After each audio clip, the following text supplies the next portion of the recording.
Have you ever wanted something more, something better, something sexier, something lighter, something with a little bit more? There's more to life than Meta, more to life than Zuckerberg's OnlyFans, and today you can have it. This video, like with all of my videos, are a colossal pain in the ass to make, so I appreciate if you don't already know me, but a like and sub would go a long way in not making me want to take my Quest 2 to my face and hitting a 360 backflip off the Empire State Building. This is the Pico Neo 4. You've all heard of it, seen it lurking in the shadows, preying on the Quest 2. High resolution, 175 grams lighter, 90 Hz refresh rate, pancake lenses, full IPD adjustment between 62 and 72 millimeters, same processor as the Quest 2, more RAM than the Quest 2, full color pass-through, 20-watt charging, all for 25 more dollars than the Quest 2. So why buy a Quest 2 this Christmas over the Pico 4? Why, when on paper, this thing seems like the hotter Chinese-produced sister? Well, 3 weeks ago, I tricked TikTok-owned company Pico into sending me one, and by tricked, I mean respectfully emailed and begged them.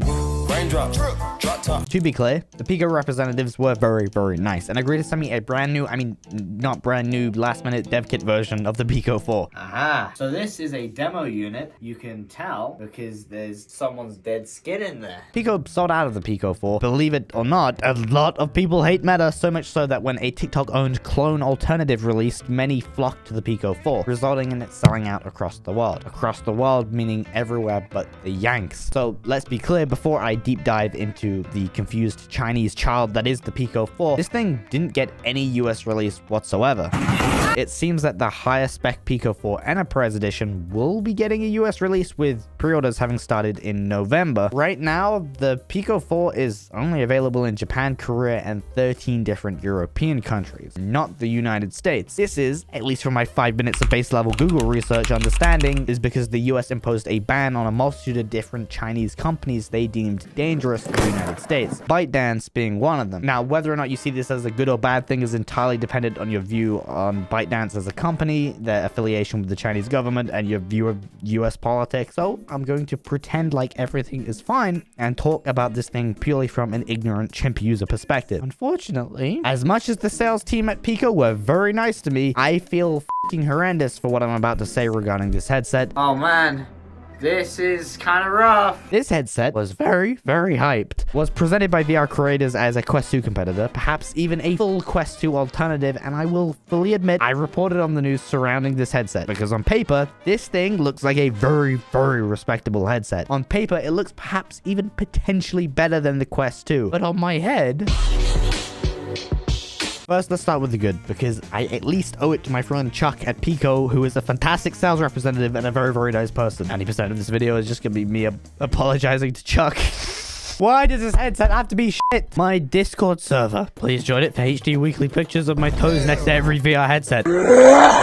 Okay, seriously. This thing is sleek, it's lighter than the Quest 2, it's thinner than the Quest 2, and has a genuinely sexy built-in head strap that flips up similar to the Kiwi Elite strap. It's so easy to take on and off, so easy to hand around to other people. It's incredibly well balanced, as the battery pack, like the Quest Pro, is built into the rear of the head strap, like it should be. From a design perspective, this thing smokes the Quest 2. Here's a side-by-side of me dangling both headsets from the top strap. You can see how egregiously unbalanced the Quest 2 is due to the battery sitting at the front of the headset. I mean, it looks like my left nut, mate. Now, for those of you unaware, the Quest 3 recently got fully leaked. Long story short, it's basically the Quest 2 with upgraded specs and some of the Quest Pro features, using yet another headset with the battery built into the rear strap, making the headset feel equally weighted, makes seeing the new Quest 3 leaks with the same thong default head strap the Quest 2 uses very depressing to look at. It sucks that Meta would prioritize trying to upsell users to an Elite strap by sacrificing the balance and comfortability of the headset, when both the Quest Pro and Pico 4 are perfect examples of how well shifting the battery to the rear strap works. But fuck them consumers, buy the Elite strap. The headset also has a removable face pad like the Quest 2, but unlike the Quest 2, actually has an IPD slider of sorts. It's not a physical slider, but instead an in-software adjustment that will physically move the lenses for you. It's an interesting way to tackle IPD, and it's pretty cool to change the IPD in the menu and feel the lenses move in the headset. It's a weird experience at first, but it's like I've only experienced some much higher end headsets like the Varo Aerial. So to see this on a $425 headset is very freaking cool. Now, remember when I mentioned this thing is developed by TikTok company ByteDance and primarily got a release in Asia and parts of Europe? Well, that definitely shows in the design. This facepad and overall shape of the front end of the headset is very clearly designed for an Asian audience and not dick-sized Western noses. I don't have a particularly big nose. I just realized now that because of my previous joke, that sounds like I have a small cock. But even my nose was being pushed up against when using the headset. I know other European and Western creators that have this same problem. I can't exactly blame Pico for, developing a headset for their primary target demographic, but if you're Western or European or generally have a larger nose, it's something seriously worth considering before buying. But do you even want to buy this thing when it comes with these pretty glaring issues? I regret to inform you that the remainder of this video will essentially be me emotionally destroying Pico's PR team with my criticisms of this device. I'm sorry, Chuck. Very sorry. It's not just because I'm a dickhead. I mean, it kind of is. But because I want this thing to be good and I want Meta to have genuine competition. Starting with the visuals. Very important to establish that the Pico Neo 4 seems to have some pretty drastic differences between users. Similar to how the Quest Pro and the Quest 2 use different display manufacturers and can have some discrepancy in quality, as well as some discrepancy in lens quality on the production line. The Pico Neo 4 seems to suffer with this exact issue as well. And I have to unfortunately report that my experience with this headset's visuals has, to put it lightly, been a catastrophic disappointment. After talking to other VR creators, being genuinely confused as to why so many people were raving about this thing only to have a pretty mid experience myself, it seems to be down to two major issues. Discrepancies in the lens manufacturing, with some reporting very glary, blurry lenses, and compatibility issues with a lot of games, as a lot of developers just straight up ported their game to this headset, basically running the Quest 2 version of their game, but on Pico hardware, resulting in some pretty dog-ass color accuracy. In fact, my original script for this video, all of this right now is rewrites, and actually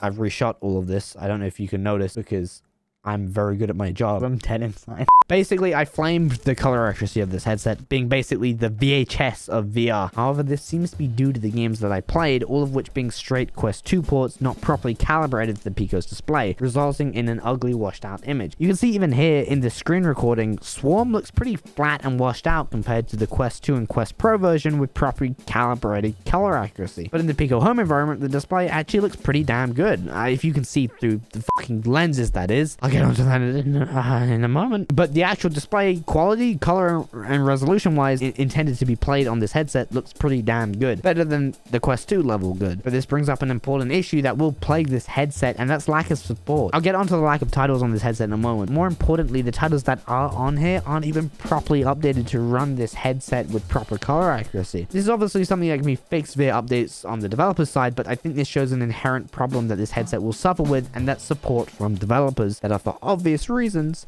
developing for the Quest. At first, it was so poor that I thought straight up something was wrong with my display. This is seemingly a developer unit after all, hence the cool black and white skin on it. Yeah, mom, I'm special. Fuck Mike. The headset came with a host of different games already pre-installed and had been tested by others previously, shown by the dead skin and the fact that someone left a pass-through recording of them in their kitchen on the headset. Obviously, I'm not going to show a private recording of someone's home, but come on guys, at least clear the recordings on the device before sending it off to an idiot chimp brain child of the VR YouTuber. So, the color accuracy, at least for the time being, on some Quest games is not great. What else isn't great? Although this headset is rocking supposedly respectable pancake lenses, in reality these are significantly worse than the lenses on my Quest 2. Like I previously mentioned, there does seem to be some discrepancies on the production line shown by the conflict of users in the community. Perhaps I got a up unit, but these lenses look like someone smeared Vaseline all over my screen. Actually making the index lenses look pretty damn good in comparison, and honestly astoundingly difficult feat to achieve. No matter how many times I clean these things, it still looks shit.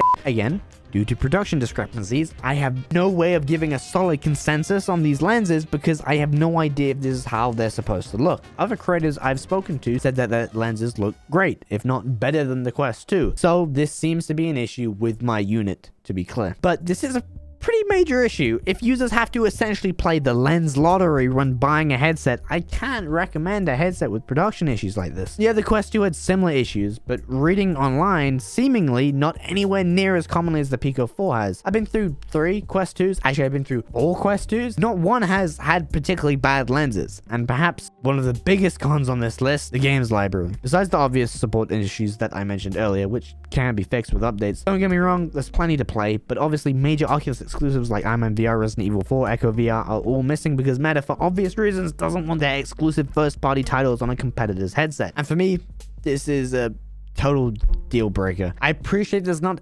much that Pico can exactly do about this, but Oculus exclusive titles are really, really, really, really fucking good. It's worth mentioning that Pico seemed to be developing at least one exclusive title, that being Just Dance VR, baby! I mean, Just Dance is fine, but it's not exactly Iron Man or Resident Evil 4 or Robo Recall. I appreciate these things take time, and I appreciate Pico have to get their legs under them first, but fundamentally right now, whether you like it or not, or think it's fair or not, there is a lack of content.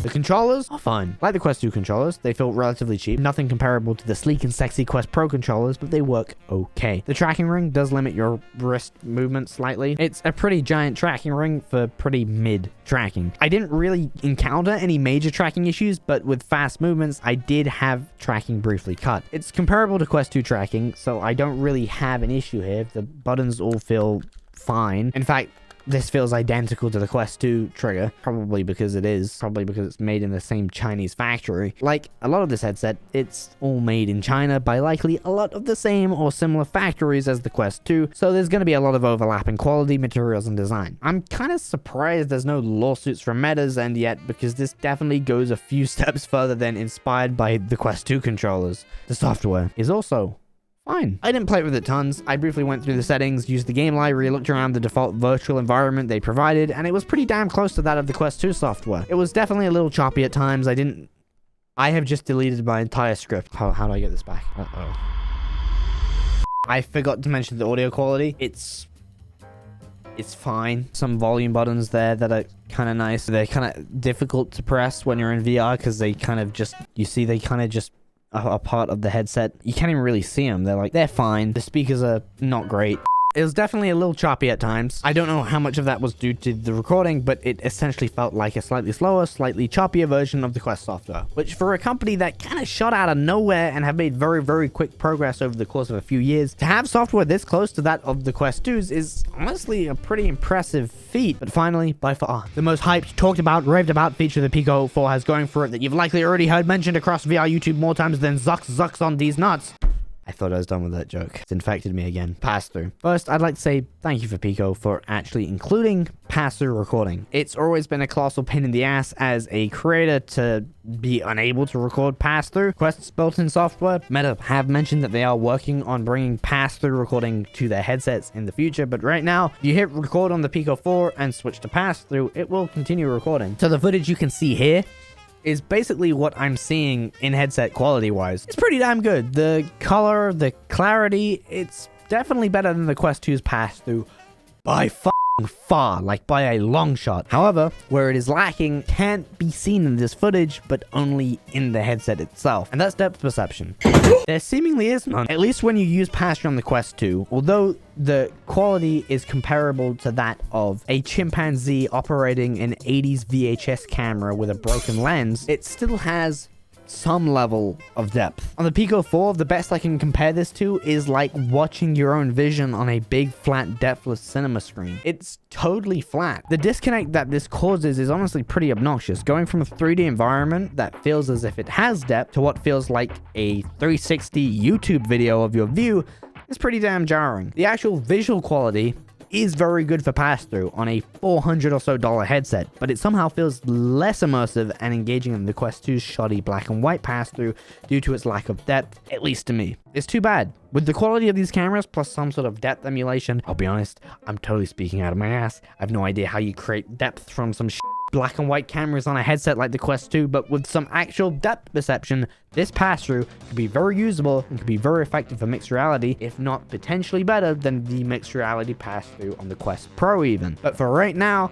I kind of just don't want to use it. The best example I can give is if you've ever watched a 360 YouTube video with mobile VR. The quality of the video is like usually fine, provided you have a decent resolution phone, but it's totally devoid of depth or any 3D effect. I feel like the Joker for saying this because so many love the pass-through on this headset, so either I am an insane person, which let's be honest is not much of a leap, or everyone else is an insane person, which likely also is not much of a leap. Like, have you seen Twitter? Over the last few months, I have received a lot of messages about users stuck between this headset and the Quest 2, whether it's due to their dislike of Zuckerberg and Meta, or because of the on-paper improvements over the Quest 2. I can safely say, that the Quest 2 is still king, at least for less than a year before the Quest 3 is likely released at the next Facebook Connect. Pico is a glimpse into the future of VR, with a more compact form factor, much better balanced distribution, mechanical lenses, and strong competition, but right now, manufacturing discrepancies, lack of release in the US, wonky support from developers, and questionable political relations, much like Meta, make this adorable, yet flawed, small Chinese child very difficult to recommend. I just want to be very clear.